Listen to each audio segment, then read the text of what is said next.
ভিডিওটা শুরু করার আগে তোমাদের জন্য একটা ইম্পর্টেন্ট কথা। যারা ফিজিক্সের পিডিএফ চাইছিলে বাংলাতে ইউথ কম্পিটিশন টাইমস থেকে, তাদের জন্য বলছি যে তোমাদের জন্য যে সমস্ত ক্লাসগুলো ফিজিক্সের বানানো হয়েছিল বাংলাতে, সেটা সম্পূর্ণ এক জায়গায়, মানে এই 7টা ক্লাস আমি বানিয়েছিলাম বাংলাতে ফিজিক্সের।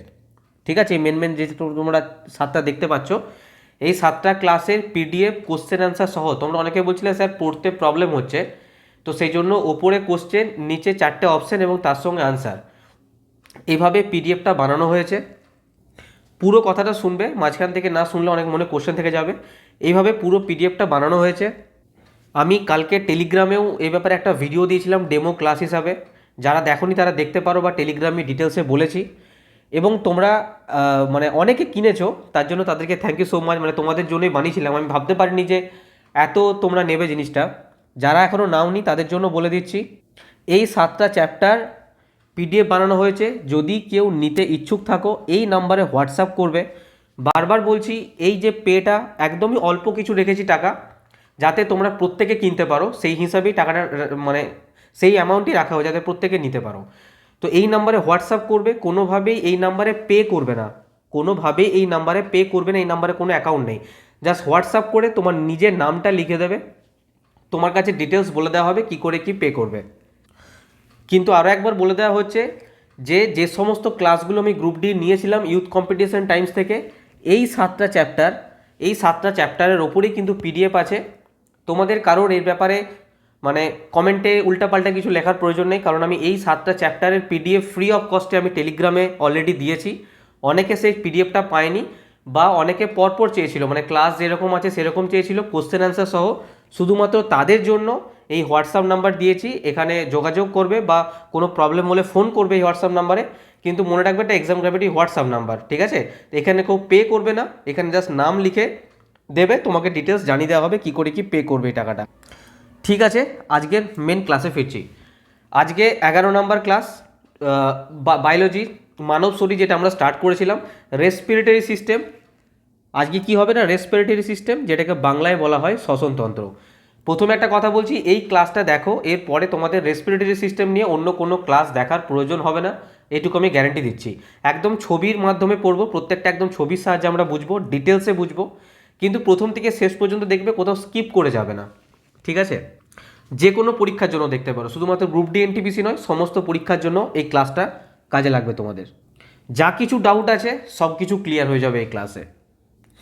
আর এরপরে তোমরা জানো যে এই থিওরি ক্লাসটার পরেই আমরা ইউথ কম্পিটিশন টাইমস থেকে যে রেসপিরেটরি সিস্টেমের কোশ্চেনগুলো করাবো, তোমরা আরামসে করতে পারবে, বা যে কোনো রেসপিরেটরি সিস্টেম কোশ্চেন করো, এই ক্লাসটা দেখার পরে তোমরা করতে পারবে। এরপর যারা ডেলি ক্লাসটা ফলো করো, ডাইরেক্ট ক্লাসে যেতে পারো। যারা নতুন তাদের জন্য বলে দিই, যেখানে ইউথ কম্পিটিশন টাইমসের ক্লাস নেওয়া হয় মানে সায়েন্স এবং ম্যাথের, ঠিক আছে? আর দু একটা জেনারেল নলেজ এবং রিজনিংয়েরও ক্লাস নেওয়া হয়েছে। কিন্তু ফিজিক্স অলরেডি আমরা শেষ করে ফেলেছি, তারই পিডিএফের ব্যাপারে কিছুক্ষণ আগে বলছিলাম। তো ফিজিক্স কমপ্লিট হয়ে গেছে, হয়তো একটা ক্লাস মিসলেনিয়াস টাইপের কিছু বাকি আছে। বায়োলজির অলরেডি আমরা 10টা ক্লাস করে ফেলেছি, এটা 11 নম্বর ক্লাস।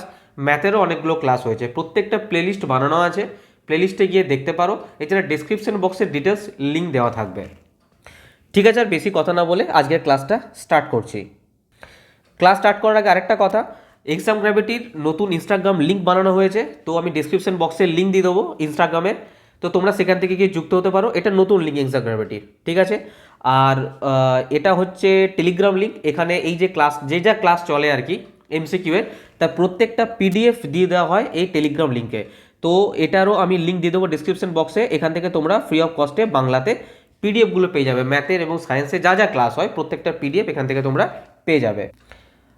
আর এটা হচ্ছে ফেসবুক পেজ লিঙ্ক। তো Telegram link, Instagram link, Facebook page link, এই 3টে লিঙ্কই আমি ডিসক্রিপশন বক্সে দিয়ে দেবো, তোমরা ওখান থেকে যুক্ত হবে। অবশ্যই টেলিগ্রামে যুক্ত হতে ভুলবে না যদি পিডিএফ পেতে চাও। ওকে, আজকের ক্লাসটা স্টার্ট করা যাক। দেখো, সবার প্রথমে আমাদের একটা জিনিস মাথার মধ্যে খুব ডাউট হয়, যে রেসপিরেশন, যেটাকে আমরা বলি শ্বসন, যেটাকে আমরা কি বলি, শ্বসন। আর একটা হয় ব্রেদিং, মানে শ্বাস প্রশ্বাস নেওয়া, যেটাকে বলা হয় শ্বাস প্রশ্বাস নেওয়া। এই দুটো জিনিসের মধ্যে আমাদের খুব ডাউট হয়। যে শ্বাস প্রশ্বাস আর শ্বসনটা তো বইয়ে একই টাইপের মানে বোঝা যায় না। দেখো আমি আজকে ক্লিয়ার করে দিচ্ছি, শ্বাস প্রশ্বাস নেওয়া কিচ্ছু নয়, জাস্ট CO2 আর O2-র আদান প্রদান। আমরা শ্বাস নিলাম মানে O2 নিলাম, আর শ্বাস ছাড়লাম মানে CO2 ছাড়লাম, এটা হচ্ছে শ্বাস প্রশ্বাস। এর মধ্যে কোনো রকম কোনো রকেট সায়েন্স কিছু নেই। অ্যাকচুয়ালি আমাদের আসল ইম্পর্টেন্ট কাজ হচ্ছে শ্বসন, নট শোষণ, শ্বসন, যেটাকে বলা হয় রেসপিরেটরি। আমাদের শরীরে যা কিছু শক্তি উৎপন্ন হয়, যা কিছু এনার্জি আমরা পাই, সব কিছু হচ্ছে শ্বসনের মাধ্যমে। এই ছবিটা বোঝার আগে আমি কিছু কথা বলি, শোনো।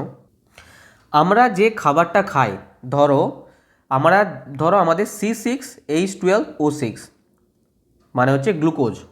আমরা যে খাবারটা খাচ্ছি তার মধ্যে গ্লুকোজ আছে, আমরা শরীরে গেলাও, ঠিক আছে। এবার একটা কথা বলো, ধরো একটা কয়লা আছে বা একটা কাঠ আছে, আমরা এটা থেকে কি কোনো শক্তি পাবো? কখনো শক্তি পাওয়া পসিবল না। কেন পাবো না? কারণ শুধু সিম্পল তোমার হাতে একটা কয়লা দেওয়া হলো বা একটা কোনো কাঠ দেওয়া হলো বা কোনো একটা বস্তু দেওয়া হলো, এটা থেকে আমরা কিভাবে শক্তি পাবো? কোনোভাবেই নয়। কিন্তু যদি এটাকে জ্বালানো হয়, আগুন দিয়ে জ্বালানো হয়, দহন করা হয়, তখন কিন্তু আমরা এটা থেকে শক্তি পাবো। তখন এটা থেকে কী পাবো? শক্তি পাবো, তাপ শক্তি পাবো, আলোক শক্তি পাবো, নাহলে পাবো না। ঠিক সেরকম আমাদের শরীরের মধ্যে আমরা জানি, আমরা এর আগে পুষ্টি পড়েছি, ডাইজেস্টিভ সিস্টেম ডিটেলস পড়েছি, তো সেখানে দেখেছি যে আমাদের শরীরে যে মানে শর্করা যেটা আমরা নিই তার যে সিম্পলেস্ট ফর্ম, একদম সরল অণুতে যে ভেঙে যাচ্ছিল, কি ভাঙছিল না? গ্লুকোজে, C6H12O6। এবার এটা থেকে তো আমাদের এনার্জি পেতে হবে, তার জন্য কি হয়, এটার সাথে মানে এটা দহন হতে হবে, অ্যাকচুয়ালি দহন হতে হবে। তার জন্য কি হবে? O2 এর সঙ্গে মিশতে হবে, যেটাকে বলে অক্সিডেশন হওয়া, ঠিক আছে, অক্সিডেশন। তো যখন এটার সাথে O2 মিশে যায়, আমরা কি পাই না? এনার্জি উৎপন্ন হয়। এনার্জি উৎপন্ন হয় বা আমার যে শক্তিটা উৎপন্ন হয় সেটা উৎপন্ন হয়। আর কি উৎপন্ন হয়? CO2 উৎপন্ন হয়। মানে আমাদের ধরো বডির কোনো একটা পার্টে, কোনো একটা অঙ্গতে আমাদের, তো আমরা দেখেছিলাম যে ক্ষুদ্রান্তে গিয়ে পড়ে ধীরে ধীরে রক্তের মাধ্যমে, ওখানে যে ছোটো ছোটো ভিলাই থাকে সেখানের মাধ্যমে শোষিত হয় সম্পূর্ণ, মানে আমাদের পুষ্টিগুণটা দিয়ে রক্তের মাধ্যমে প্রত্যেকটা অঙ্গ প্রত্যঙ্গে বা কোষের মধ্যে আমাদের সেই খাদ্য গুণটা পৌঁছে যায়। এবার সেই খাদ্য গুণটা যতক্ষণ না অক্সিজেন পাচ্ছে ততক্ষণ পর্যন্ত কিন্তু কোনো রকম কোনো এনার্জি উৎপন্ন করবে না। আমাদের মেন যেটা দরকার সেটা হচ্ছে এনার্জি দরকার, ঠিক আছে। তো O2 গেল, O2 কী করে গেল না? ব্লাড সার্কুলেটরি সিস্টেমে পড়েছিলাম যে হিমোগ্লোবিনের মাধ্যমে O2 গেল, সেটাও আমরা এখানে দেখবো কিছুক্ষণ পর। O2 যাওয়ার পরে সেটা অক্সিডাইজেশন হলো, অক্সিডাইজেশনের পরে এনার্জি আর CO2 উৎপন্ন হলো। তারপর আমরা দেখেছিলাম যে CO2 ভেন বা শিরার মাধ্যমে হার্টে চলে যায়, হার্ট থেকে ফুসফুসে চলে যায়, সেটা পরের ব্যাপার। এই জন্য আমাদের মেনলি অক্সিজেনটা তৈরি হয়। এটাই হচ্ছে অ্যাকচুয়ালি শ্বসন, যেটার মাধ্যমে আমাদের শক্তিটা উৎপন্ন হচ্ছে, যেটাকে কি বলা হয়? ATP। কিসে উৎপন্ন হয় না? ATPতে উৎপন্ন হয়। এটাই হচ্ছে অ্যাকচুয়ালি শ্বসন। আমরা যে CO2টা ছাড়ছি, O2টা নিচ্ছি, O2টার কারণ হচ্ছে নেওয়া। এবার এই O2 নেওয়ার প্রসেসটা প্রত্যেকটা প্রাণীর আলাদা আলাদা। এমনটা নয় যে আমরা নাকের মাধ্যমে নিই, তার মানে আমরা যে ফুসফুস আছে, আমাদের যে লাংস আছে, তার মাধ্যমে নিই মানে সব প্রাণী সেইভাবেই নেয়, সেটা কিন্তু নয়। এবার আমি তোমাদের এক্সাম পয়েন্ট অফ ভিউ থেকে বলছি, মানে কোশ্চেন আসে এক্সামে যে রেসপিরেটরি অর্গান। এবার তোমাদের আমি নোট আগেও করেছিলাম, আর একবার বলে দিচ্ছি, সেই জিনিসগুলো তোমরা শুধু নোট করে নাও একবার।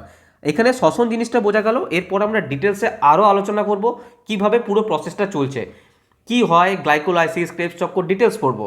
তার আগে এখান থেকে কোশ্চেন প্রচুর আসে যে রেসপিরেটরি অর্গান, সেটা একটু নোট করে নাও তোমরা, আমি লিখে দিচ্ছি এখানে দেখো। যদি বলা হয় যে মৎস্য শ্রেণী, মানে পিসেস যেটাকে বলা হয়, মৎস্য, আমি ইংলিশটাও লিখছি কারণ অনেকে ইংলিশটার ব্যাপারেও বলছে আমাকে। তো মৎস্যদের মনে রাখবে কিসের মাধ্যমে নেওয়া হয় না? গিলসের মাধ্যমে, যেটাকে বলা হয় ফুলকা, গিলসের মাধ্যমে নেওয়া হয়। যদি বলা হয় অ্যাম্ফিবিয়ান, মানে উভচর, কি বলা হয়? উভচর, অ্যাম্ফিবিয়ান, তারা নেয়। দেখো উভচরের মধ্যে যদি আমি ব্যাঙের কথা বলি, মানে ফ্রগের কথা বলি, ব্যাঙ, এদের কিন্তু মনে রাখবে তিনটে প্রসেসে এরা কিন্তু নেয়। তিনটে প্রসেস, এদের রেসপিরেটরি অর্গান কিন্তু বিভিন্ন টাইপের। দেখো যখন ট্যাডপোল থাকে, ট্যাডপোল মানে ব্যাঙাচি, ট্যাডপোল মানে কি? ব্যাঙাচি, তখন দেখতে কীরকম থাকে তারা? তারা কিন্তু দেখতে থাকে পুরো মাছের মতো। তারা মাছের মতো যদি দেখতে হয় তাহলে কিসের সাহায্যে নেবে না? গিলসের মাধ্যমে, মানে ফুলকার মাধ্যমে। ট্যাডপোল যখন থাকে তখন নেয় গিলসের মাধ্যমে, বাংলা যেটাকে বলে ফুলকা, বোঝা গেল? ফুলকার মাধ্যমে নেয়। যখন তারা হাইবারনেশনে যায়, হাইবারনেশন বলতে শীত ঘুমে যায়, তখন মনে রাখবে তারা নেয় স্কিনের মাধ্যমে। কিসের মাধ্যমে? চামড়ার মাধ্যমে নেয়। আবার এরা যখন অ্যাডাল্ট হয়ে যায়, মানে যখন পূর্ণবয়স্ক হয়ে যায়, পুরো ব্যাঙে পরিণত হয়, তখন মনে রাখবে এরা লাংসের মাধ্যমে নেয়, মানে ফুসফুসের মাধ্যমে নেয়। এটা কিন্তু প্রচুর ইম্পর্ট্যান্ট, এক্সামে আসে। এবার আসছি রেপটাইল মানে সরীসৃপের কথা বলছি। সরীসৃপরা কিসের মাধ্যমে নেয়?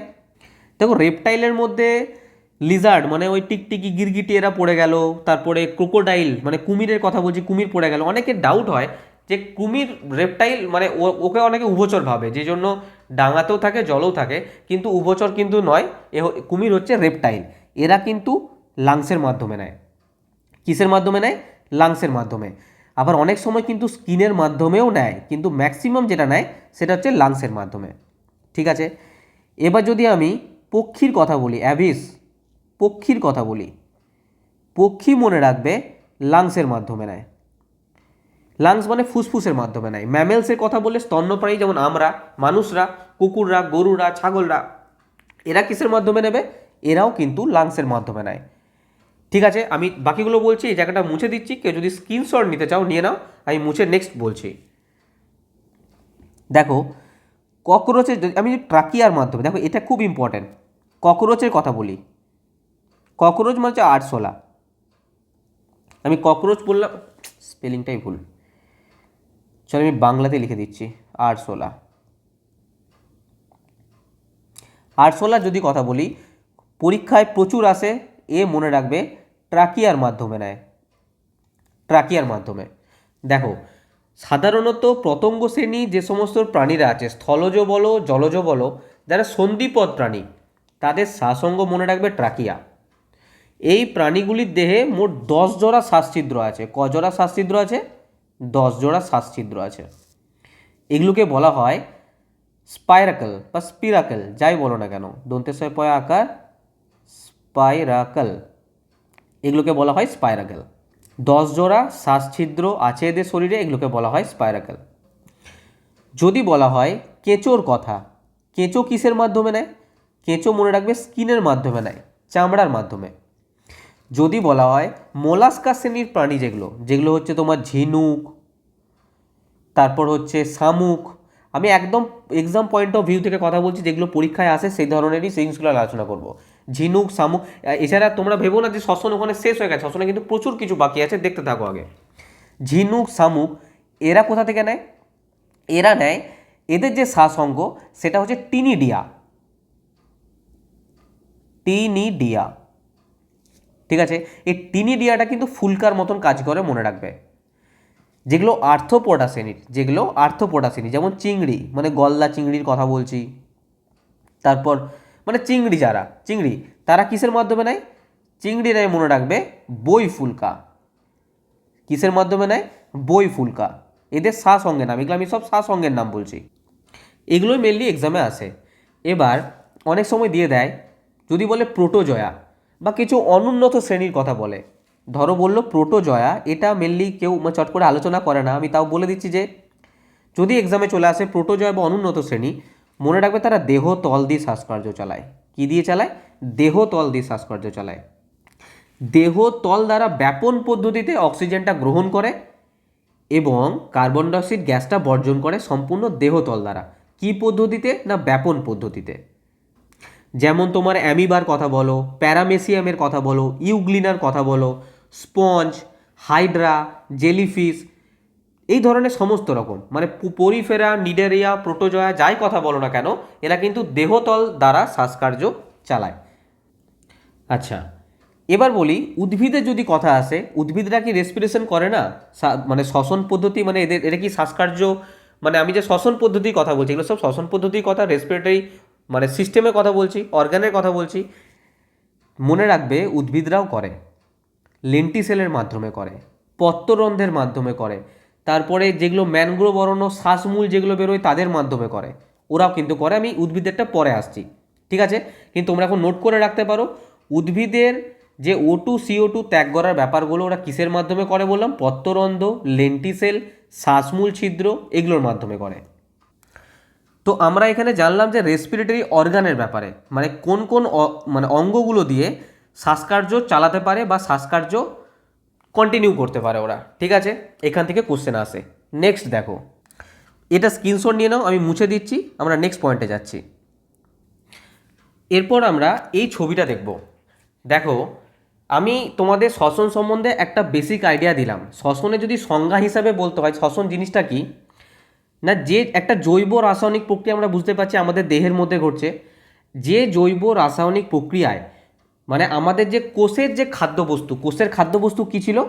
C6H12O6।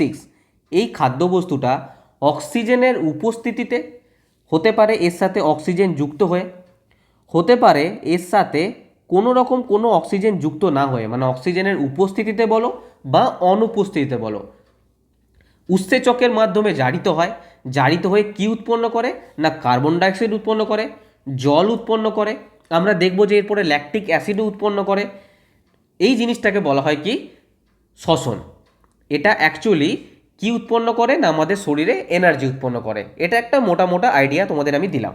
এবার এই প্রত্যেকটা পার্টকে দেখো। আমরা এখানে দেখতে পাচ্ছি যে আমি তো এগুলো ইংলিশে আছে, চিন্তা নেই, আমি সব বাংলায় বলে দেবো। এই যে নাকের মাধ্যমে, এই যে আমাদের নাকের যে নাসা গহ্বর, এর মাধ্যমে আমরা কি করছি না শ্বাস বায়ুটাকে নিচ্ছি। আমি এর আগের ভিডিওগুলোতে বলেছিলাম যে এই ফ্যারিংস জিনিসটা কি। ফ্যারিংস জিনিসটা কি? ফ্যারিংস হচ্ছে সেই জায়গা, এখান থেকে যে জায়গাটাতে এসে এটা হচ্ছে কি বলবো, কমন পাথ, একটা কমন পাথ।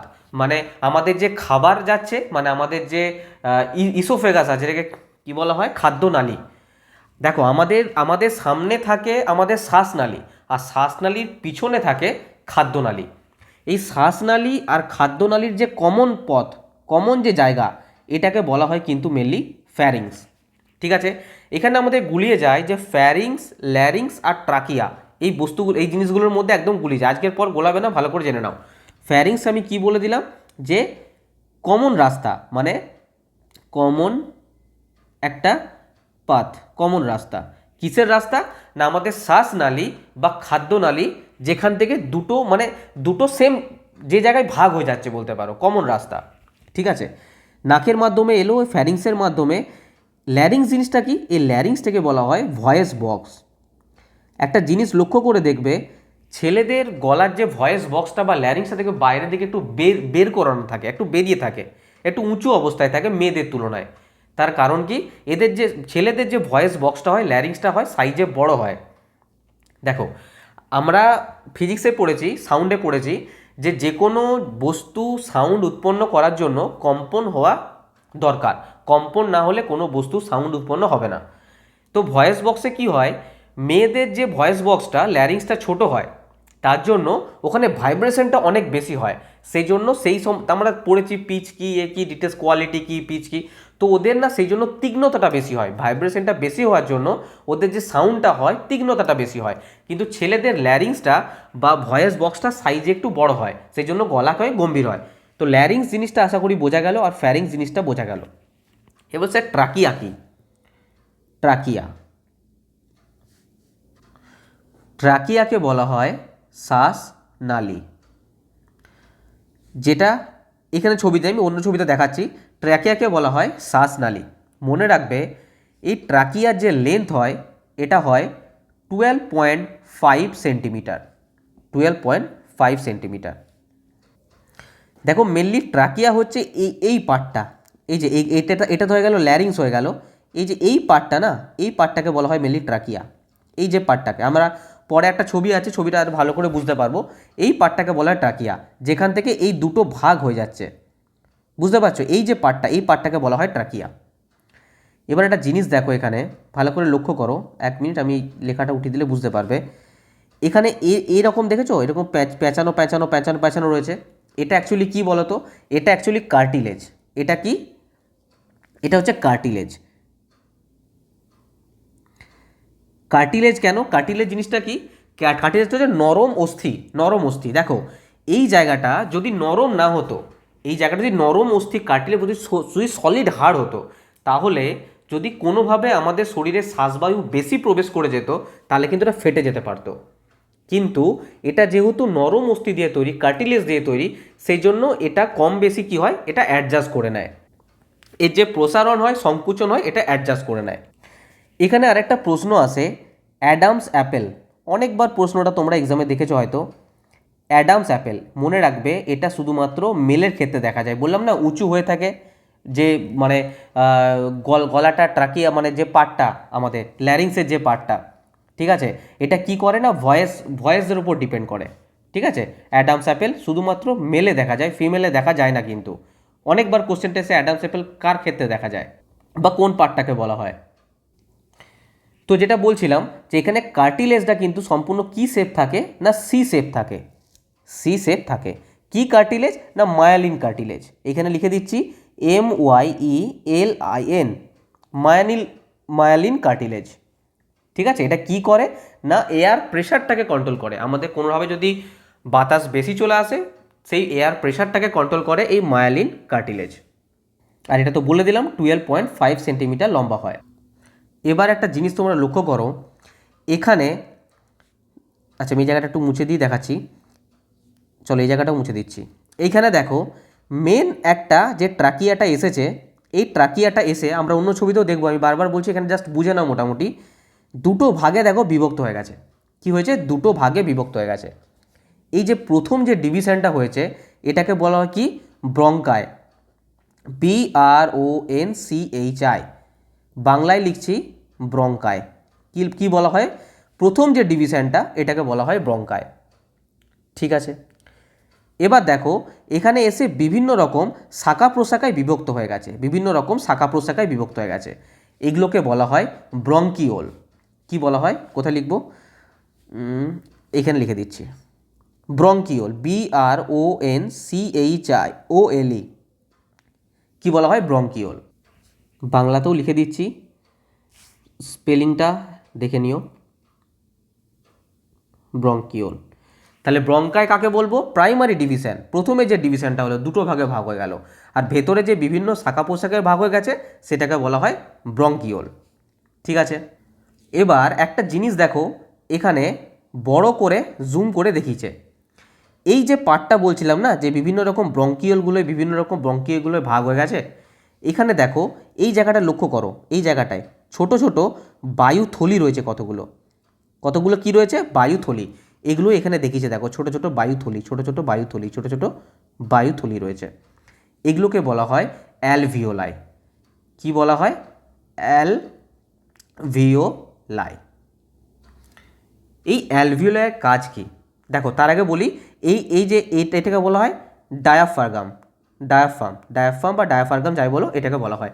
মানে এটা তো একটা কোনো কিছুর ওপরে থাকবে, মানে কি বলবো, মানে এই যে আমাদের যে লাংসটা আছে, লাংসটাতে কোনো কিছুর ওপরে থাকবে। এটা কিসের ওপরে আছে না ডায়াফ্রাম। আমাদের দেখেছো আমাদের পেট আর আমাদের যে বুক, এর মাঝে যে পার্টটা থাকে না, মানে এমন নয় যে মিশে গেছে দুটো জায়গা, কখনোই মেশে না, দেখবে মাঝে একটা গার্ড থাকে, এটাই হচ্ছে ডায়াফ্রাম।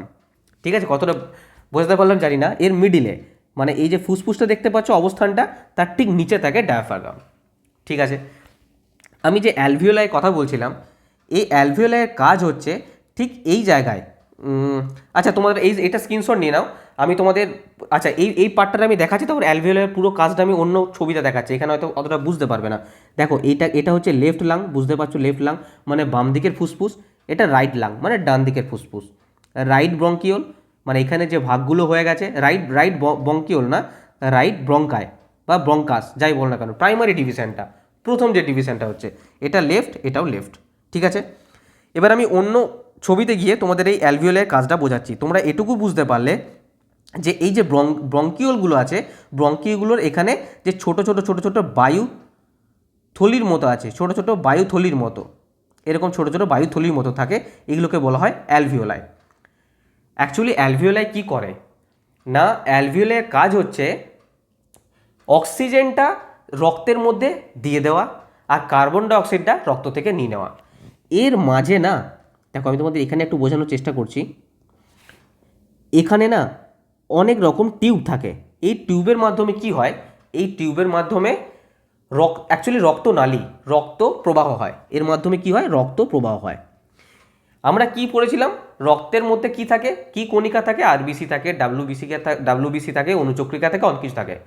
তার মধ্যে বলেছিলাম আরবিসির মধ্যে কি থাকে, হিমোগ্লোবিন থাকে। দেখো এই জায়গাটা ভালো করে বোঝো, এর মধ্যে কি থাকে, হিমোগ্লোবিন থাকে। যখনই হিমোগ্লোবিন এর অ্যালভিওলাইগুলোর কাছাকাছি আসে, আচ্ছা ছাড়ো আমি অন্য ছবিতে বোঝাচ্ছি, এখানটা দেখে নিলে স্ক্রিনশট নিয়ে নাও, এখানে বুঝতে পারবে না, পরের ছবিতে দেখাচ্ছি। দেখো দেখো আমি তোমাদের এই ছবিটার মধ্যে বোঝার চেষ্টা করছি, ভালো করে বুঝবে, তো মন দিয়ে বুঝবে।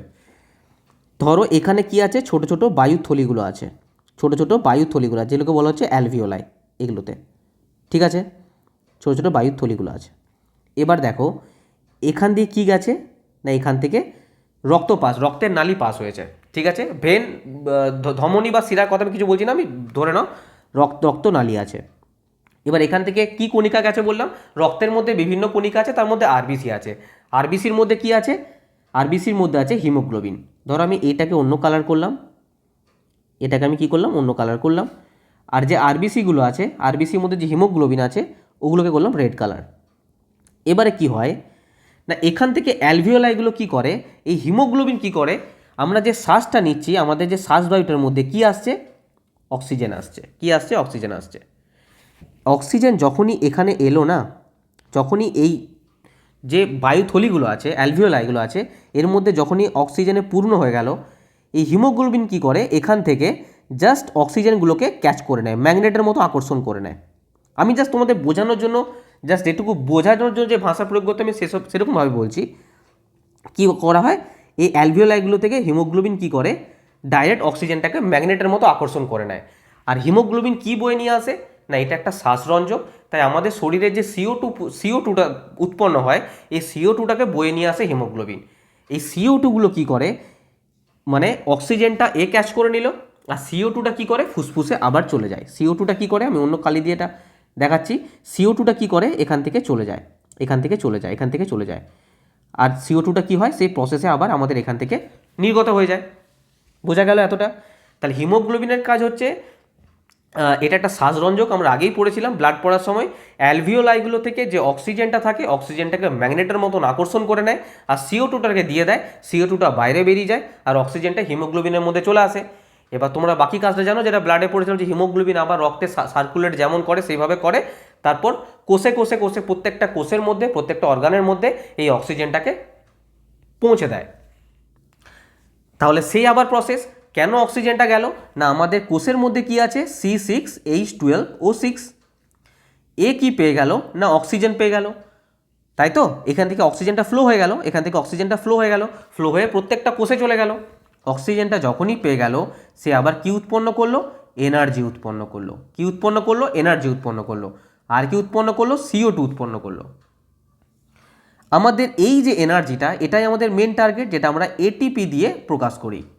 এই যে CO2টা উৎপন্ন করছে, এই CO2টা ফের রক্তের মাধ্যমে, হিমোগ্লোবিনের মাধ্যমে চলে যাচ্ছে আবার এখান থেকে আবার আদান প্রদান হচ্ছে। আমাদের ফুসফুসের মধ্যে আমরা অক্সিজেন নিচ্ছি, অক্সিজেন যখনই নিচ্ছি, তখন এই অ্যালভিওলাইগুলো ফুলে উঠছে, অক্সিজেন পূর্ণ হয়ে যাচ্ছে, তখন আবার হিমোগ্লোবিন যাচ্ছে, হিমোগ্লোবিন গিয়ে সেগুলোকে আবার ম্যাগনেটের মতো আকর্ষণ করছে, আর CO2টাকে ফের দিয়ে দিচ্ছে, আমাদের এখান থেকে নাসারন্ধ্র দিয়ে CO2টা আবার বেরিয়ে যাচ্ছে।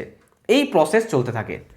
আমি তোমাদের এই যে অ্যালভিওলাইটাকে জুম করে আমি তোমাদের একটু অন্য ছবির মাধ্যমে দেখানোর চেষ্টা করছি, যারা এখানে বোঝোনি এখানে বুঝে নাও। দেখাচ্ছি, দেখো এই ফটোটা ভালো করে দেখো, এই ছবিটা যতটা সম্ভব তোমাদের আমি ছবির মাধ্যমে বোঝানোর চেষ্টা করছি, যাতে সহজে বুঝতে পারো।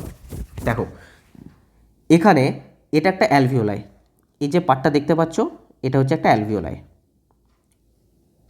ঠিক আছে, বায়ুথলি, অ্যালভিওলাই কি হচ্ছে, এই যে পার্টটা দেখতে পাচ্ছ, এই যে রেড কালার, আমি অন্য কালার দিয়ে দেখাই তাহলে তোমরা বুঝতে পারবে। এই যে রেড কালারের এইটা কি, এর মধ্যে কি আছে, আরবিসির মধ্যে কি আছে, হিমোগ্লোবিন। দেখো এই অ্যালভিওলাইটা তো এখন অক্সিজেনে পূর্ণ আছে, এর মধ্যে কি আছে, অক্সিজেন আছে, এই অক্সিজেনটা এই হিমোগ্লোবিনের মাধ্যমে কি হলো, ম্যাগনেটের মতন আকর্ষণ করে নিল। তাহলে এটার মধ্যে কি রইলো এখন না, এটার মধ্যে স্যার আছে কি না অক্সিজেন আছে। এই হিমোগ্লোবিনের মধ্যে কি আছে?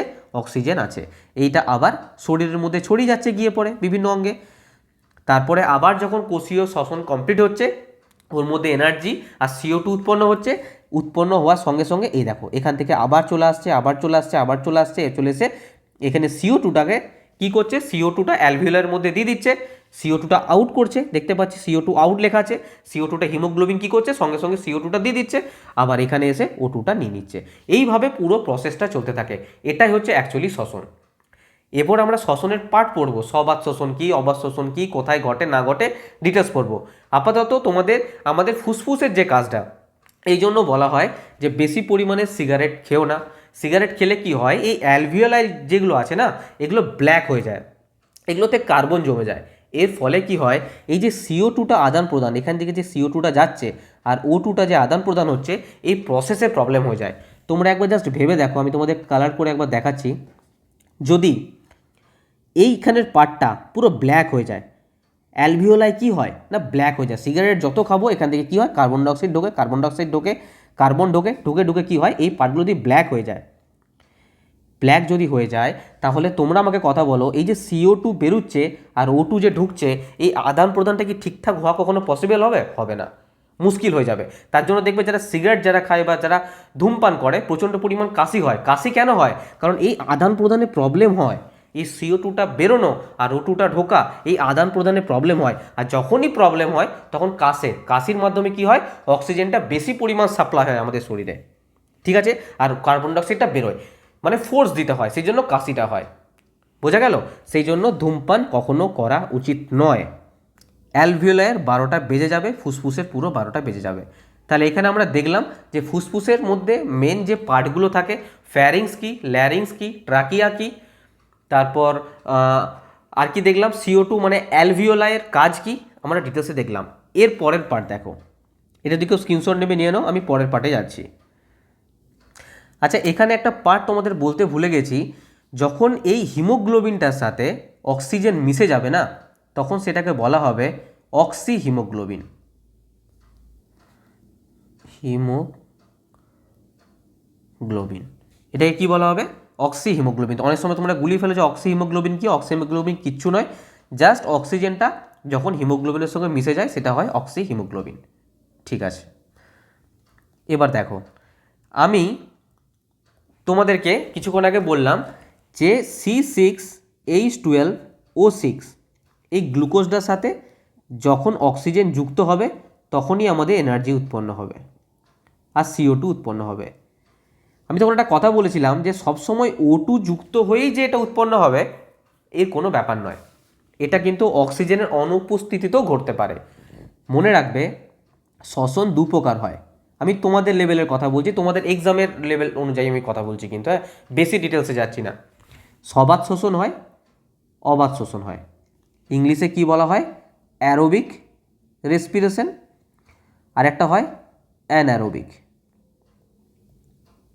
মনে রাখবে, এটা হয় অক্সিজেনের উপস্থিতিতে আর এটা হয় অক্সিজেনের অনুপস্থিতিতে। এটার জন্য কোনো রকম কোনো অক্সিজেন লাগে না, ঠিক আছে। এই অ্যারোবিক রেসপিরেশন যেটা, এটা দুটো প্রসেসে কমপ্লিট হয়। চলো দুটো প্রসেসের কথা আমি বাদ দিলাম, তোমাদের একটা কথা বলি।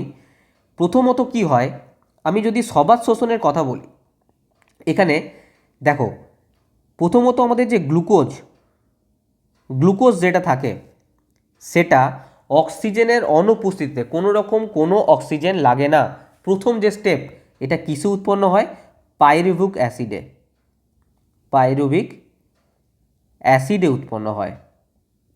গ্লুকোজটা ভেঙে কিসে উৎপন্ন হয়? পাইরুভিক অ্যাসিডে। এটা কোথায় হয়? কোষের কোন জায়গায় হয় না, কোষের সাইটোপ্লাজমে হয়। ভেরি ইম্পর্টেন্ট পয়েন্ট, এই যেটা লেখাচ্ছি এইটাও মানে 10টা স্টার লাগিয়ে রাখো। কোথায় হয়? সাইটোপ্লাজমে হয়। মনে রাখবে, এটার জন্য কোনো রকম অক্সিজেন লাগে না, অক্সিজেনের অনুপস্থিতিতে ঘটে। এটা কার ক্ষেত্রে ঘটবে? বলবে স্যার এটা তো অবাত শোষণ। অবাত শোষণ কেন? কারণ অক্সিজেনের অনুপস্থিতিতে ঘটা অবাত শোষণ। যখন গ্লুকোজটা ব্রেকডাউন হয়ে পাইরুভিক অ্যাসিডে পরিণত হচ্ছে আর অক্সিজেনের অনুপস্থিতি হচ্ছে, তার মানে এটা অবাত শোষণ, মানে অ্যানারোবিক অ্যানারোবিক রেসপিরেশন না, এটা সবাত শোষণের ক্ষেত্রেও ঘটে আর অবাত শোষণের ক্ষেত্রেও ঘটে, এটা দুটোর ক্ষেত্রেই ঘটে। বোঝা গেল? এটা সবাত শোষণের ক্ষেত্রেও ঘটে, অবাত শোষণের ক্ষেত্রেও ঘটে। তোমরা বলতে পারো এটা সবাত শোষণের ফার্স্ট পার্ট। সবাত শোষণ মেনলি দুটো পার্টে কমপ্লিট হয়। এটা হচ্ছে 1 নম্বর পার্ট। এখানে কি হলো না, সাইটোপ্লাজমে পাইরুভিক অ্যাসিডটা উৎপন্ন হলো। এটাকে অ্যাকচুয়ালি কি বলা হয় জানো? এটাকে বলা হয় গ্লাইকোলাইসিস। গ্লাইকোলাইসিস মারাত্মক ইম্পর্টেন্ট, পরীক্ষায় হাজারো বার এসছে। তা আমি আরেকবার বলে দিচ্ছি যে এখানে এই গ্লুকোজটা ব্রেকডাউন হয়, নানা রকম উৎসেচকের সহায়তাতে 2 অণু পাইরুভিক অ্যাসিড উৎপন্ন হয়। কত অণু তৈরি হয়? 2 অণু পাইরুভিক অ্যাসিড উৎপন্ন হয়। কোথায় হয় না, কোষের সাইটোপ্লাজমে হয়, অক্সিজেনের অনুপস্থিতিতে। এটা দুক্ষেত্রেই ঘটে, সবাত শোষণের ক্ষেত্রেও অবাত শোষণের ক্ষেত্রেও। ক্লিয়ার? এরপর এবার তো অবাত শোষণের কেসটা তো এখানে হয়ে গেল, আমি পরে আরও আসছি। সবাত শোষণের এটা তো 1 নম্বর পার্ট গেল। তাহলে 2 নম্বর পার্টে কি হয়? এই 2 নম্বর পার্ট যাওয়ার আগে এখানে আরেকটা কথা বলি, এক্সামে ম্যাক্সিমাম টাইমে আসে। এই গ্লাইকোলাইসিসকে আরেকটা নামে ডাকা হয়, যেটাকে বলা হয় ইএমপি পাথ। কি বলা হয়? ইএমপি পথ। আমি ডিটেলসে যাচ্ছি না, আমি তাও তোমাদের বলছি ইএমপি বলার কারণ কি না, এটা 3টে বিজ্ঞানীর নাম অনুযায়ী হয়েছিল। একটা হচ্ছে এমডেন, মেয়ারহফ আর পার্নেস। কি বললাম? ইতে এমডেন, এমতে মেয়ারহফ আর পিতে পার্নেস। কিন্তু তোমাদের এক্সামে এসব আসবে না, জাস্ট ডাইরেক্ট আসবে যে ইএমপি পথ কাকে বলা হয় না, গ্লাইকোলাইসিসকে। গ্লাইকোলাইসিস কাকে বলা হয় না, গ্লুকোজটা যে ভেঙে যাচ্ছে অক্সিজেনের অনুপস্থিতিতে, ভেঙে 2 অণু পাইরুভিক অ্যাসিড উৎপন্ন করছে। কোথায় না, কোষের সাইটোপ্লাজমে। এটাকে বলা হয় গ্লাইকোলাইসিস বা ইএমপি পথ। এটা গেল সবাত শোষণের 1 নম্বর পার্ট। আমি তোমাদের অন্য কালার দিয়ে দেখাই। এবার 2 নম্বর পার্ট যেটা আছে সেইটাকে বলা হয় ক্রেবস চক্র। কোথায় লিখবো? জায়গা নেই, আমি এটা মুছে দিচ্ছি, মুছে দিয়ে বাকিটা করছি। এটা স্ক্রিনশট নিয়ে নাও, ভেরি ইম্পর্টেন্ট, ভেরি ইম্পর্টেন্ট। ঠিক আছে, আমি 2 নম্বরটা তোমাদের দেখাচ্ছি, দেখো। অবশ্যই খাতায় নোট করে নিলে ভালো, বা স্ক্রিনশট নিয়ে রাখো, নাহলে বুঝতে পারবে না পরে। দেখো আমি এখানে লিখছি আবার, এটা হচ্ছে সবাত শোষণের, এটা হচ্ছে অবাত শোষণের। আমরা এর আগে গ্লাইকোলাইসিস প্রক্রিয়াটা দেখলাম। 1 নম্বরে কি হচ্ছে না, গ্লাইকোলাইসিস। ঠিক আছে। 2 নম্বরে যেটা হয় এটাকে বলা হয় ক্রেবস চক্র। কি বলা হয়? ক্রেবস চক্র। ক্রেবস চক্র ব্যাপারটা কিছু নয়, ক্রেবস চক্র ঘটে কোথায় না, কোষের মাইটোকন্ড্রিয়াতে। মাইটোকন্ড্রিয়া। এখানে কি হয়? এখানে কি হয়? এখানে অ্যাকচুয়াল হয় কি, ওখানে যে পাইরুভিক অ্যাসিডটা উৎপন্ন হয়েছিল না, এখানে কার্বক্সিলেশনের মাধ্যমে, বাদ দাও এত কিছু মাথায় রাখতে হবে না, জাস্ট মনে রাখবে মাইটোকন্ড্রিয়াতে অ্যাকচুয়ালি এটিপিটা উৎপন্ন হচ্ছে। মানে C6H12O6 এটার সঙ্গে অক্সিজেন যুক্ত হচ্ছে, যুক্ত হয়ে কি উৎপন্ন করছে না, কার্বন ডাইঅক্সাইড উৎপন্ন করছে, জল উৎপন্ন করছে, আর কি করছে, এনার্জি উৎপন্ন করছে। ওই এনার্জির নাম আমি কি বলেছিলাম? এটিপি। কি বলেছিলাম? এটিপি। মনে রাখবে এখানে 38 মলিকিউল এটিপি তৈরি হয়, 38 অণু এটিপি তৈরি হয়। কিন্তু পরীক্ষাতে যদি প্রশ্ন আসে যে সবাত শোষণে নেট মানে মোট কত শক্তি উৎপন্ন হয়, কত এটিপি, 38 অণু করে দিলে কিন্তু এক্সামিনার কি করবে? কেটে উড়িয়ে দেবে। কেন স্যার, আপনি তো বললেন 38 অণু। না, এখানে যদি নেট এটিপির কথা বলে, নেট এটিপি তৈরি হয় 36। স্যার 38 অণু হলো, আর এখানে 36 অণু। 2 অণু কোথায় গেল? মনে রাখবে এই 2 অণু, এই যে এত যে প্রক্রিয়াটা চলছে, এই যে 1 নম্বর গ্লাইকোলাইসিস হলো, 2 নম্বর ক্রেবস চক্র, মাইটোকন্ড্রিয়া, এর জন্য তো কিছুটা খরচা হবে এটিপি, এটার জন্য তো এনার্জি মানে এনার্জি দরকার, এটাও তো এমনি এমনি হবে না, এর জন্য 2 অণু খরচা হয়ে যায়। তাহলে কত অণু থাকলো? 36 অণু। মানে তুমি এরকম ভাবতে পারো যে তুমি কোথাও গিয়ে ইনকাম করলে 100 টাকা, এবার সবাই ভাবছে বাহ এ তো 100 টাকা ইনকাম করলো, খুব ভালো কথা। কিন্তু তোমার যেতে আসতে খেতে ধরো চলে গেছে 50 টাকা, তাহলে আলটিমেট তোমার কাছে আছে কত টাকা না 50 টাকা। তোমার নেট নেট ইনকাম কত হলো, আলটিমেট তোমার প্রফিট কত হলো না 50 টাকা। ঠিক সেরকম আমরা এখান থেকে পাচ্ছি কিন্তু মেনলি 36 অণু, 38 অণু উৎপন্ন হলো, 2 অণু আমাদের এইসবে খরচা হয়ে গেছে। বোঝা গেল সবাত শোষণ। আমি তখন তোমাদের বলেছিলাম আগে যে মাইটোকন্ড্রিয়াকে কোষের শক্তিঘর বলা হয়। কেন বলা হয় পরে বলবো বলেছিলাম। আজকে বুঝতে পারলে যে মাইটোকন্ড্রিয়ার মধ্যে কিন্তু এই 36 অণু মানে 38 অণু শক্তি এটিপি যেটা, এটা কিন্তু উৎপন্ন হচ্ছে। কোথায় উৎপন্ন হচ্ছে? মাইটোকন্ড্রিয়াতে। গুলিয়ে ফেলবে না। গ্লাইকোলাইসিসে যেটা উৎপন্ন হয় সেটা হয় কোষের সাইটোপ্লাজমে। আর ক্রেবস চক্র 2 নম্বর পার্ট, এটা কিন্তু মানে সম্পূর্ণ হয় কোষের মাইটোকন্ড্রিয়াতে। এই জন্য মাইটোকন্ড্রিয়াকে কোষের শক্তিঘর বলা হয়। বোঝা গেল? ঠিক আছে, এবার আসছে আমি অবাত শোষণে। অবাত শোষণের বেশি ঝামেলা নেই। দেখো, মেনলি আমাদের C6H12O6 এই গ্লুকোজটার সঙ্গে যখন দহন হচ্ছে, অক্সিজেন এসে জুড়ছে, দহন যখন হচ্ছে তখনই তো আমরা শক্তিটা পাবো। কিন্তু অবাত শোষণে কোথায়? অবাত শোষণে কোনো রকম কোনো অক্সিজেন যুক্ত হচ্ছে না। তাহলে এখানে কিন্তু মানে উৎপন্ন এনার্জি, মানে এনার্জিকে আমরা কী দিয়ে প্রকাশ করেছি এখানে? এটিপি। আচ্ছা বলে রাখি, এটিপির ফুল ফর্ম কিন্তু অ্যাডিনোসিন ট্রাইফসফেট। এটা তোমরা জানো, তাই আমার লেখার প্রয়োজন নেই। অ্যাডিনোসিন ট্রাইফসফেট আমি তাই লিখছি না, এটিপি। ঠিক আছে? অবাত শোষণে যে এটিপিটা উৎপন্ন হবে সেটা খুবই কম, খুবই কম। মানে C6H12O6 এখানে কোনো অক্সিজেন নেই, যুক্ত হচ্ছে না। তার জন্য অক্সিজেনের অনুপস্থিতিতে এখানে কি উৎপন্ন হবে না? C3H6O3, যেটাকে বাংলায় বলা হয় ল্যাকটিক অ্যাসিড। কি বলা হবে? Lactic acid. আর কি উৎপন্ন হবে? এটিপি। স্যার এটিপি তো উৎপন্ন হচ্ছে। মনে রাখবে এটিপি উৎপন্ন হয় শুধুমাত্র 2 অণু। কত উৎপন্ন হয়? 2 অণু এটিপি উৎপন্ন হয়। ঠিক আছে, তাহলে সবাত শোষণ অবাত শোষণ নিয়ে আশা করি আর তোমাদের কোনো রকম ডাউট নেই, বা মাইটোকন্ড্রিয়াকে কোষের শক্তিঘর বলে কেন ডাউট নেই। শেষ হয়নি, এখনও আছে, শোনো। এবার ভাববে যে স্যার সব জায়গাতেই তো আমাদের শরীরে অক্সিজেন পৌঁছাচ্ছে, সব জায়গাতেই শরীরে অক্সিজেন পৌঁছাচ্ছে, গ্লুকোজ তো রক্তের মাধ্যমে পৌঁছেই যাচ্ছে, C6H12O6 খাবার তো আছেই, তো অক্সিজেন আমরা নিচ্ছি, হিমোগ্লোবিন যাচ্ছে, পৌঁছে দিচ্ছে। তাহলে অবাত শোষণ হয় কোথায়? অবাত শোষণের জায়গা কোথায়? সবাত শোষণের জায়গা বলতে হবে না, যে প্রত্যেকটা স্তন্যপায়ী প্রাণীর শরীরেই কিন্তু সবাত শোষণ চলে, যেটার মাধ্যমে আমরা কাজকর্ম করছি, নাহলে পারতামই না যদি এনার্জি না থাকতো। অবাত শোষণ হয়, মনে রাখবে, আমাদের যে মাসেলস আছে না, মাসেল সেল, মাসেল সেল, ঠিক আছে, মানে পেশি, আমাদের যে মাংস পেশি আছে। তারপর মনে রাখবে যে ফাঙ্গাস, ছত্রাক আছে, ছত্রাকের মধ্যে, ব্যাকটেরিয়ার মধ্যে, বারবার বলছি, ছত্রাক বলো, ব্যাকটেরিয়া বলো, ঠিক আছে। তারপরে সন্ধান প্রক্রিয়া, কোহল সন্ধান, আমি সন্ধান টন্ধানগুলো যাচ্ছি না, কারণ হচ্ছে আমি এগুলো পরে পড়াবো, যখন এক্সাম হয়ে যাবে ডিটেলস ক্লাস নেবো, মাস্টার ক্লাস নেবো, তখন ডিটেলসে আমি এত যাবো না, এখন যাচ্ছি না। এক্সাম পয়েন্ট অফ ভিউ থেকে এই জায়গাগুলোতে কি উৎপন্ন হয় না? এটিপি।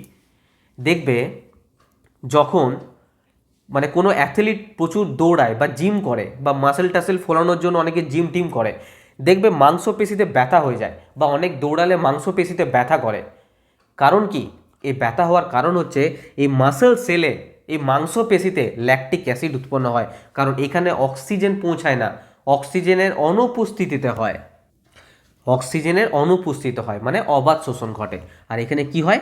ল্যাকটিক অ্যাসিড উৎপন্ন হয়, সেই জন্য ব্যথা যন্ত্রণা করে।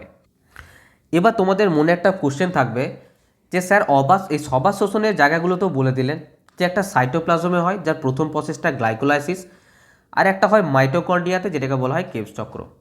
তাহলে অবাত শোষণ হয় কোথায়? আমি শুরুতেই একটা কথা বললাম যে গ্লাইকোলাইসিস যে প্রক্রিয়াটা, সেটা সবাত শোষণ অবাত শোষণ দুটোর জন্যই প্রযোজ্য, যেটার ক্ষেত্রে কোনো রকম কোনো অক্সিজেনের প্রয়োজন হবে না। আর সেটা কোথায় হয়? সেটা হয় সাইটোপ্লাজমে। তার মানে অবাত শোষণ হচ্ছে কোথায়? না সাইটোপ্লাজমে। অবাত শোষণ হচ্ছে কোথায়? সাইটোপ্লাজমে। ঠিক আছে, এখানে আরেকটা কোশ্চেন আসে, টিসিএ চক্রটা কি? মনে রাখবে এই যে ক্রেবস চক্র, এটাকেই বলা হয় টিসিএ চক্র। কেন বলা হয় আমি বলছি না, জাস্ট মনে রাখবে টিসিএ চক্র বলা হয়, এর পুরো নামটা হচ্ছে ট্রাই কার্বক্সিলিক অ্যাসিড। কি বলা হয়? Try carboxylic acid. ঠিক আছে, দেখো আমি যে তোমাদের বারবার বলছি না যে এটা বলছি না এটা বলছি না, আমি বলছি না তার কারণ কি বলো তো? তোমাদের খিচুড়ি পাকি যাবে, সামনে এক্সাম আছে, বেশি বলতে যাব, বেশি কিছু মাথায় ঢুকে যাবে, তো তোমাদের খিচুড়ি পাকি যাবে। জাস্ট যেগুলো বলছি এক্সাম পয়েন্ট অফ ভিউ, এগুলোই নোট করো, এগুলোর বাইরে কোনো কোশ্চেন আসবে না। ঠিক আছে, যখন এক্সাম হয়ে যাবে, যখন রিল্যাক্সে আবার মানে একদম আরামসে একদম ডিটেলস পড়াবো থিওরি, তখন করব। না বলার কারণ কিন্তু এটাই, না হলে আমার বলতে কোনো প্রবলেম নেই তোমাদের। ঠিক আছে, আমি এটা মুছে দিচ্ছি, কারণ স্ক্রিনশট নেওয়ার থাকলে নিয়ে নাও। দেখো, একটা জিনিস এখানে কোশ্চেন আসে যে ফুসফুসের আবরণের নাম কি? হাজারো বার পরীক্ষায় দেখেছো তোমরা, ঠিক আছে? এর নামটা কি? প্লুরা। কি নাম? প্লুরা। ইংলিশেও লিখে দিচ্ছি PLEURA। মনে রাখবে এটা প্লুরাটা যেটা না, সেটা দুটো আবরণ নিয়ে তৈরি। একটা হচ্ছে প্যারাইটাল প্লুরা, PARIETAL,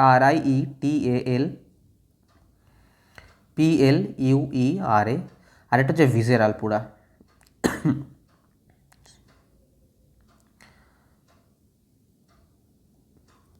প্যারাইটাল আর ভিসেরাল এই দুটো নিয়ে তৈরি হয়। এই দুটো লেখানোর কারণ কি, অনেক সময় দিয়ে দেয় যে প্যারাইটাল প্লুরা কোথাকার অংশ। ভাবতে থাকো তোমরা, যেখানে প্লুরা কথাটা দেখবে না, সেটাই ভাববে কি না ফুসফুসের আবরণের নাম এটা, ঠিক আছে? আর কিছু জিনিস তোমরা জেনে রাখো, আমাদের যে এই ফুসফুসটা থাকে না, এই যে দুটো লাংস আছে কোথায়?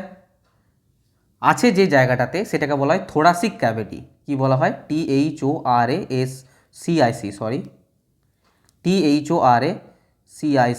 Thoracic cavity.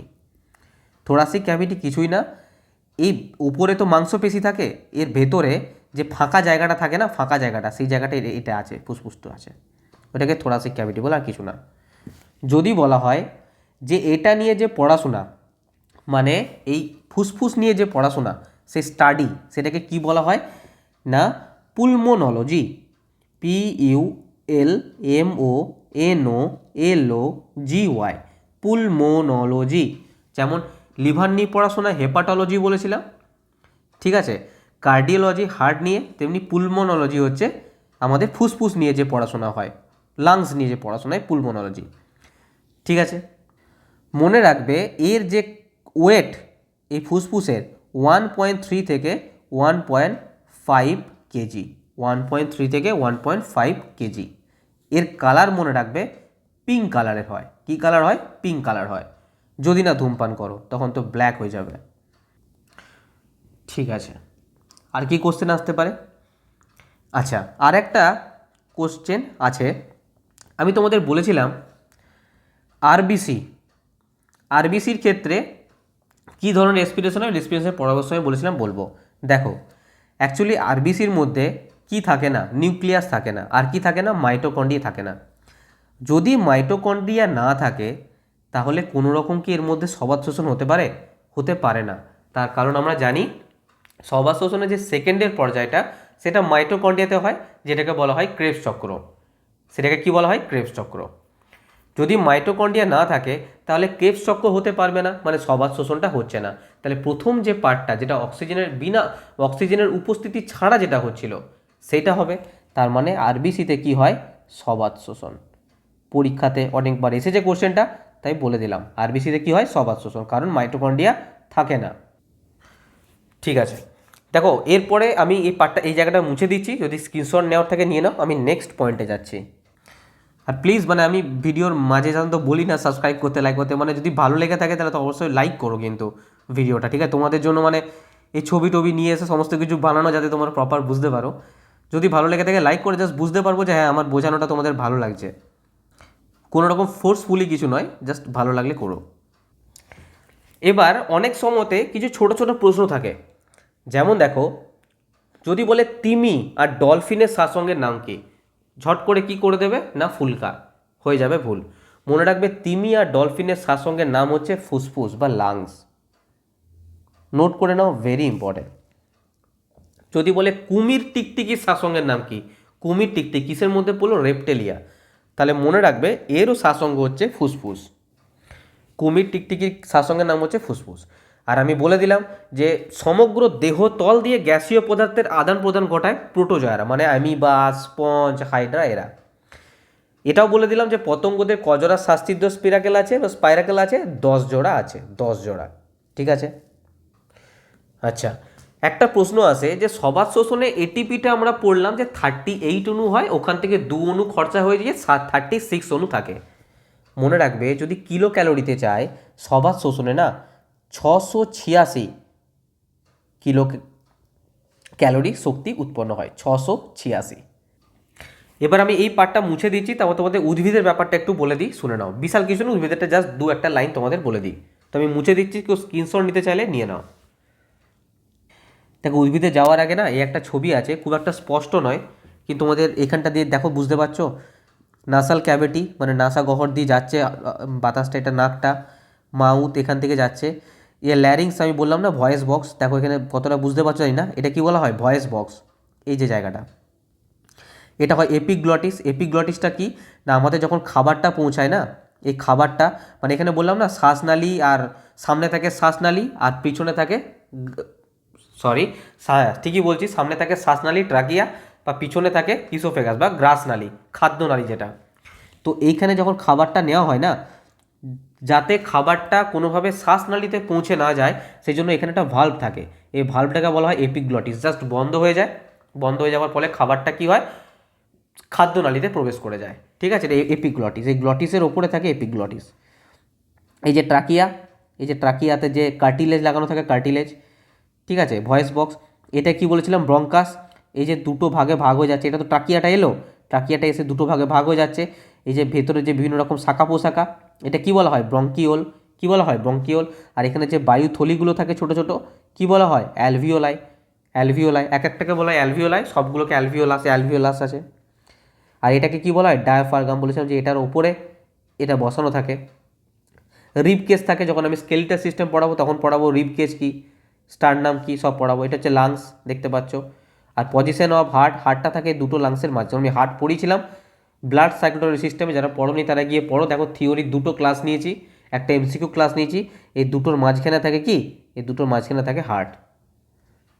ঠিক আছে, আর ট্রাকিয়া তো বললাম, এটাকে বলা হয় ট্রাকিয়া। ফ্যারিংস বলে দিয়েছি, ফ্যারিংস হচ্ছে কোন জায়গাটা? কমন রাস্তা। ঠিক আছে, কমন রাস্তা কার না, খাদ্যনালী আর খাদ্যনালী বা গ্রাসনালী যেটা বলা হয়, আর শ্বাসনালী, এর যে কমন যে পাথটা, কমন যে জায়গাটা, সেটাকে বলা হয় ফ্যারিংস। ওকে, এই ছবিটা আশা করি বোঝা গেল। দেখো এখানে আরেকটা ছবি ছিল, বোঝো, তা তোমাদের বোঝার জন্য আমি অনেক ছবি নিয়ে এসেছি আজকে, যাতে কোনোভাবে প্রবলেম না হয়। এই যে ল্যারিংস, যেটাকে বলা ছিল ভয়েস বক্স, এটা ছিল ট্রাকিয়া। দেখো ট্রাকিয়াটা এখানে আছে, দেখো ভালো করে, একদম এই টোটাল এই পার্টটাকে বলে ট্রাকিয়া, এই পার্টটাকে। ঠিক আছে, এই যে পার্টটা দেখতে পাচ্ছ, এই পুরো পার্টটাকে বলা হয় ট্রাকিয়া। ঠিক আছে, দেখো কার্টিলেজ। ছবিটা খুবই ঝাপসা, কিন্তু আমি বলে দিচ্ছি কার্টিলেজ। এই যে কার্টিলেজ বলেছিলাম না, খুবই সফট বোন, যাতে এয়ার প্রেশারটাকে সহ্য করতে পারে, কোনো রকমের ফেটে না যায়। ঠিক আছে, এই দেখো প্রাইমারি বঙ্কি, যে দুভাগে ভাগ হয়ে যাচ্ছে। এই দেখো প্রাইমারি বঙ্কি, বলেছিলাম প্রাইমারি বঙ্কি। ব্রঙ্কাই বলেছিলাম না, ব্রঙ্কাই দুভাগে ভাগ হয়ে যাচ্ছে, দুভাগে ভাগ হয়ে যাচ্ছে। এটা রাইট লাংস, এই যে এইটা হচ্ছে রাইট লাংস, এটা হচ্ছে লেফট। ঠিক আছে, সেকেন্ডারি ব্রঙ্কি, যেটাকে কী বলছিল? ব্রঙ্কিওল।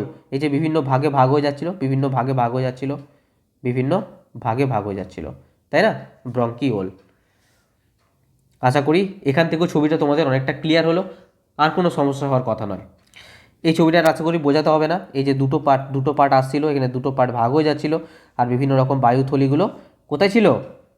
এই যে এখানে এরকমভাবে বায়ুথলিগুলো এগুলো উপস্থিত ছিল, বায়ুথলিগুলো, ছোটো ছোটো ছোটো ছোটো বায়ুথলিগুলো, যেগুলো থেকে হিমোগ্লোবিন অক্সিজেন নিচ্ছিল। ঠিক আছে, ওকে। দেখো এবার অনেকে ভাববে যে কি উদ্ভিদের ক্ষেত্রে কি রেসপিরেশন ঘটে না? অবশ্যই ঘটে। দেখো প্রথমত উদ্ভিদ তার নিজের খাবার বানানোর জন্য, যখন উদ্ভিদ তার নিজের খাবার বানায় তখন কি নেয়? বাতাস থেকে CO2 নিয়ে নেয়, কোনো অসুবিধা নেই। মাটি থেকে কি নেয়? জল নেয়। আর কি নেয়?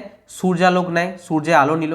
সূর্যের আলো নিয়ে কী করলো? তার যে ক্লোরোফিল থাকে, ক্লোরোফিলটাকে মানে কি বলবো, ক্লোরোফিলটাকে সক্রিয় করলো। কি নিল? সূর্যালোক নিল, সূর্যালোক, সূর্যের আলো নিয়ে নিল। দিয়ে কী উৎপন্ন করলো? C6H12O6। আর কি উৎপন্ন করলো? স্যার অক্সিজেন উৎপন্ন করলো। এই অক্সিজেনটা কি হয়? পরিবেশে ফিরে যায়, যেটা আমরা নিই, যেটাকে আমরা শ্বাসবায়ুর মাধ্যমে নিই। ঠিক আছে, কিন্তু এখানে কি করছে? তার খাবার উৎপন্ন করার সময় O2টা উৎপন্ন করছে। এই যে প্রসেসটা ও করছে, এই যে পুরো প্রসেসটা চলছে, এর জন্যও তো ট্রির মানে উদ্ভিদের এনার্জি প্রয়োজন। এই যে এতটা প্রসেস করছে, এর জন্যও তো এনার্জি প্রয়োজন। মনে রাখবে, এই যে উৎপন্ন ও যে খাবারটা উৎপন্ন করলো C6H12O6 এনার্জি পেতে গেলে এর সাথেও O2টা যোগ করতে হবে। যদি O2 যোগ না হয় তাহলে এর কি দহন ঘটবে?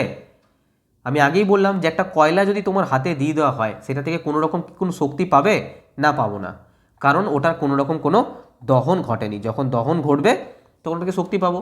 ঠিক সেরকম C6H12O6 ওর মধ্যে যে খাবারটা আছে শর্করা জাতীয়, ওর মধ্যে অক্সিজেন যতক্ষণ না মিশছে ততক্ষণ তো এনার্জি উৎপন্ন হবে না। এনার্জি যখনই উৎপন্ন হবে তার সঙ্গে CO2 উৎপন্ন হবে, তখন কি করবে উদ্ভিদ? CO2 পরিবেশে ত্যাগ করবে। কি করবে? CO2 পরিবেশে ত্যাগ করবে। এবার এই যে তোমরা অনেকে ভাববে যে খাবারটা তো উৎপন্ন করে নিয়েছে, তার মানে ও খেয়ে নেবে। তাহলে আমাদের শরীরে যখন কার্বোহাইড্রেট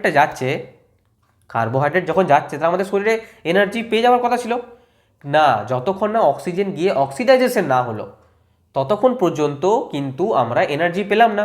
ঠিক সেই রকম ও শুধু উৎপন্ন করলে হবে না, ওর সাথে O2 গিয়ে পরে অক্সিডাইজেশন হতে হবে, তবে গিয়ে আমরা ওই উদ্ভিদ কী হবে? এনার্জিটা পাবে আর CO2 উৎপন্ন হবে। বলে স্যার তাহলে তো CO2, তাহলে উদ্ভিদ কেন বলে অক্সিজেন ছাড়ে?